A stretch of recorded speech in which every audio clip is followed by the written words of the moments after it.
ഒരു വെറൈറ്റി ഇലയുടെ ഉണ്ടാക്കുന്നത് നമുക്കൊന്ന് നോക്കിയാലോ. അതിനായി ഒരു പാൻ എടുത്ത് അടുപ്പത്ത് വെച്ച് ചൂടാക്കി നെയ്യൊഴിച്ച് അതിൽ അണ്ടിപ്പരിപ്പും മുന്തിരിങ്ങയും വഴറ്റിയെടുത്ത് മാറ്റിവെച്ചു. അതിൽ തന്നെ ഏത്തക്കായും വഴറ്റിയെടുത്തു. എന്നിട്ട് ശർക്കര പാവ് കാച്ചി ഒഴിച്ചു. അതിലേക്ക് അരിപ്പൊടി, റവ എന്നിവയിട്ട് കുറുക്കി നല്ലോണം മിക്സ് ചെയ്തെടുത്തിട്ടുണ്ട്.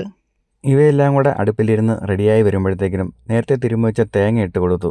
അത് കഴിഞ്ഞിട്ട് താണ്ട് അണ്ടിപ്പരിപ്പ്, മുന്തിരിങ്ങ എന്നിവ വഴറ്റി നേരത്തെ വെച്ചിരുന്നതാണല്ലോ, അതും കൂടി ഇട്ട് കൊടുത്ത് ഇളക്കി മാറ്റി വെച്ചു. ഇഡ്ഡലിക്കുട്ടത്തിൽ ഇലയൊക്കെ വാട്ടിയെടുത്ത് ഇലയൊക്കെ സ്ലാബിൽ നിരത്തി അതിൽ കറക്റ്റ് അളവിന് മാവൊക്കെ ഇട്ട് വെച്ചിട്ടുണ്ട്. ഇനി ഇതെല്ലാം മടക്കി നമുക്ക് അടുപ്പത്ത് വെച്ച് വേവിച്ചെടുക്കണം.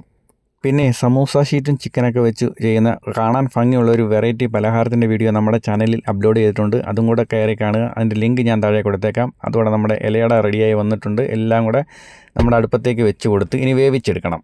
എല്ലാം അടുക്കി വെച്ച് ഇഡ്ഡലി കുട്ടത്തിൽ വേവിച്ചെടുത്തിട്ടുണ്ട്. നമ്മുടെ ടേസ്റ്റി ഇലയുടെ റെഡി ആയിട്ടുണ്ട്. വീഡിയോ ഇഷ്ടപ്പെട്ടാൽ ലൈക്ക് ചെയ്യുക, ഷെയർ ചെയ്യുക, സബ്സ്ക്രൈബ് ചെയ്യുക, ബെല്ലൈക്കൻ എനേബിൾ ചെയ്യുക.